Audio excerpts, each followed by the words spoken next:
Were you ever in a room with greatness and you didn't even know it? I love this Gretch, but how did they figure that tone? How did these players get that great Gretch sound? It's all in part to a music shop owner, inventor, tinkering in his back room. This is the story of Ray Butts. This is West Coast Ramble's True Tales, and I'm Smilin Jay with the story of Ray Butts.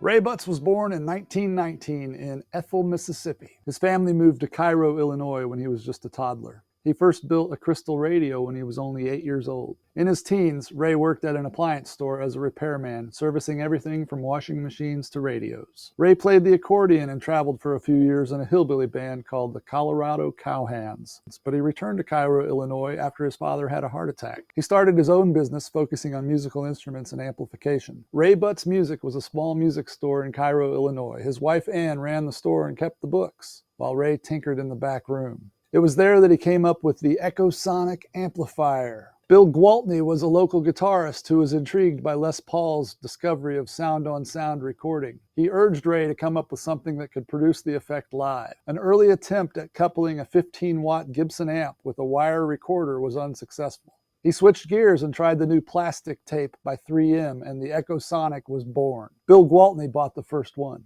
Ray took his new invention to Nashville and called Chetatkins to pitch him the new amplifier. Chet was rehearsing for the Opry when Ray met up with him. All of the other musicians gathered around and were duly impressed with the new invention. Studio guitarist Grady Martin asked if he could borrow the amp for a session, and Ray said that the first recording of an Echosonic amp was the result. Ray couldn't remember the name of the song or the artist, though. Chet bought the Echosonic No. 2 and used it on his recording of Mr. Sandman. Scotty Moore followed suit and used his Echosonic on the early Elvis Presley recordings. Carl Perkins and Roy Orbison both bought Echosonic amps as well. Ray recalled that he made about 68 of them. He sold them for $495. Luther Perkins and Hal Lone Pine also both purchased Echosonic amps. When Gretch introduced the Chetatkins signature model guitar, the DeArmond single-coil pickups caused some pretty serious hum issues with the Echosonic amp. When Chet recorded, he had to try all different kinds of positions relative to the amp to avoid the hum. Ray got to work.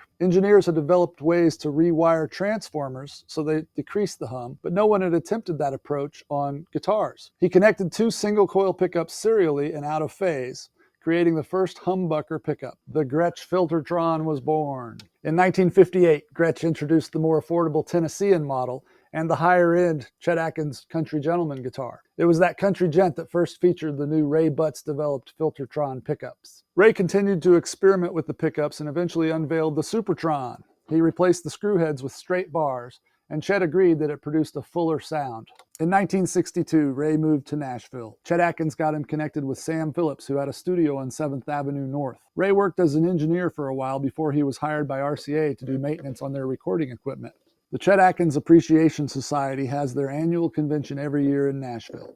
My father and I were in the lobby of the Music City Sheraton. I had just recently moved to town. I took this guitar with me during the day and joined in with some of the other players that were gathered at the hotel. I met some great people that day.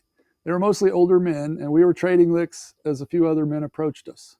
They listened for a few minutes, and when the song ended, one of them said, "Do you know who this man is?" I said, "No, I don't." "He's Ray Butts." The guy motioned towards this guitar. He said, "He invented those pickups." All I could say was, "Thank you." Ray passed away on April 20th, 2003. To quote my friend Dave Kyle, Ray Butts was a marvelous inventor and one of Nashville's unsung heroes. Even though he was only known in small circles, his inventions spoke loudly to the world. Thank you, Ray Butts. This is West Coast Ramble's True Tales.